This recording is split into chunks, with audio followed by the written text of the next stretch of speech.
Mbak Vega, mungkin seperti apa sih Mbak perasaannya Mbak sampai akhirnya eh, rela-rela buang waktu dan energi segala macam dari sidang pertama hingga sekarang berjalan udah cukup lama. Jelas emosi karena ini kan menyangkut mental anak, masa depan anak. Saya ada di pengadilan ini untuk demi anak saya, ya kan. Kalau memang dari pihak tergugat itu meragukan dan tidak mengakui, saya sudah bersedia untuk melakukan tes DNA. Biaya pun kami yang cover karena kan tadi emosi, karena dari pihak pengacara sana sudah 2 kali mangkir untuk melakukan tes DNA dengan tidak ada alasan.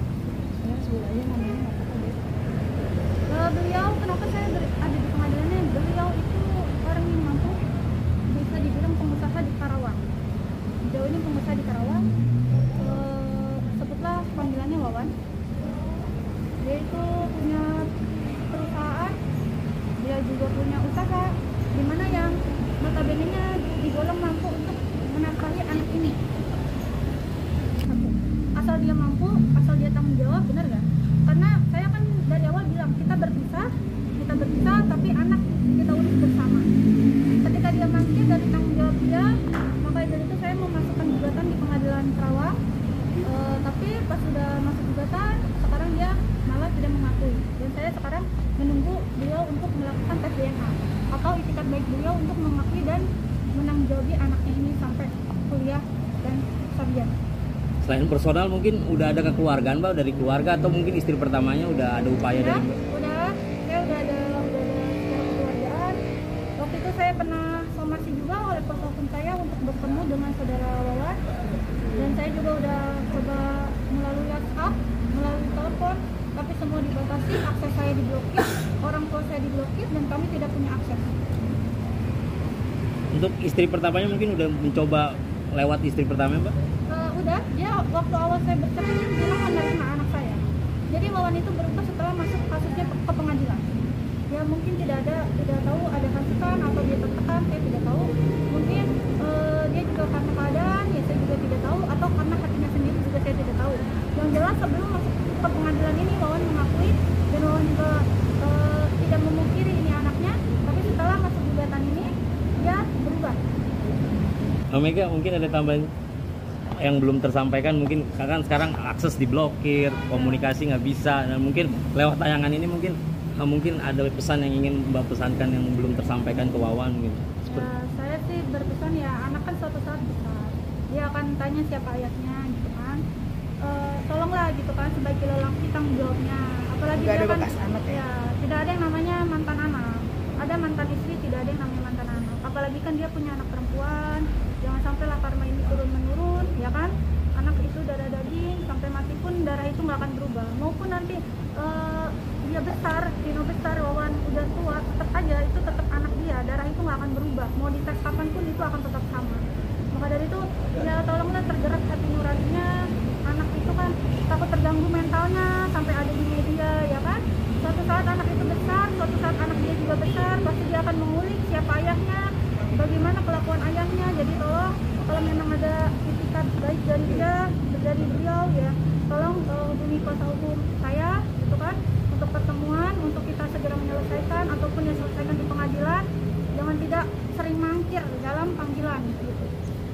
Ini sama-sama teman kenal di sosmed awalnya, tapi kita jadi deket banget. Aku nemenin dia untuk support. Hari ini tuh lagi ada sidang kasus gugatan tentang anak, yang dimana ini kasusnya mirip-mirip sama kasus aku dulu ya, tentang perkara tes DNA gitu. Yang dimana si sahabat aku ini punya anak, tapi anaknya itu diragukan oleh bapak kandungnya, seperti itu. Jadi aku pengen bantu support aja sih, pengen nemenin dia supaya ya dia bisa lebih kuat gitu ya, gitu. Tadi ada sedikit gesekan emosi dengan pihak terlapor, itu mungkin bisa dijelasin. Jadi gini, sebenarnya permintaan kita itu sepele. Kalau mereka tidak merasa mengakui kalau anaknya Kamega ini adalah anak dia, ya udah kita buktikan dengan tes DNA. Namun pihak mantan suaminya tidak bersedia untuk tes DNA seperti itu.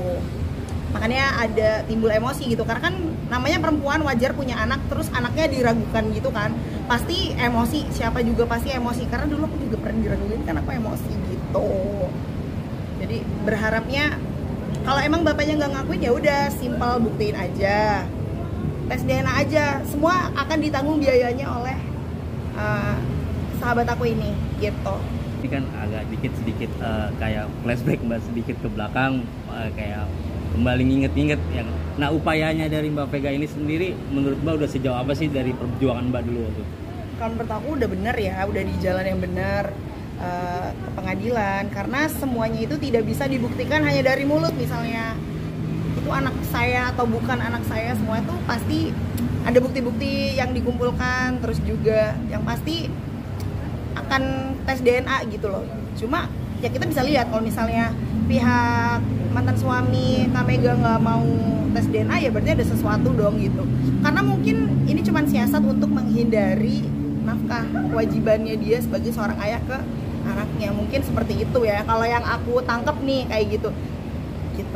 Mungkin step apa Mbak yang kurang dari mungkin kalau perbandingan dengan proses yang Mbak jalanin kemarin? Kalau waktu itu aku step-stepnya itu aku Komnas Anak dulu bedanya, karena kan aku tuh nggak tahu kalau dia tuh lagi ada masalah kan. Jadi aku tahu itu baru pas dia di sosmed, itu aku baru kayak aku ngechat dia, ternyata kasusnya udah berjalan, makanya aku baru kok nggak bilang gitu. Harusnya dari awal tuh kita bisa ke Komnas Anak dulu biar dimediasinya sama Komnas Anak gitu, ke situ. Cuma tapi nggak apa-apa, yang sekarang ini yang udah berjalan dijalanin aja dulu. Nanti kalau misalnya emang masih alot banget ya mungkin kita akan, aku bakal bantu dia untuk ketemu ke Komnas Anak di tempat dulu aku dulu permasalahan aku bisa diselesaikan benar-benar secara kekeluargaan, itu penengahnya Komnas Anak. Jadi mudah-mudahan nanti kalau misalnya dari pengadilan itu nggak ada titik temunya, mungkin akan lewat Komnas Anak mungkin ya. Tapi berharapnya nggak usah sampai ke Komnas Anak, cukup di pengadilan aja udah cukup bisa selesai secara kekeluargaan. Maksudnya nggak perlu lagi ada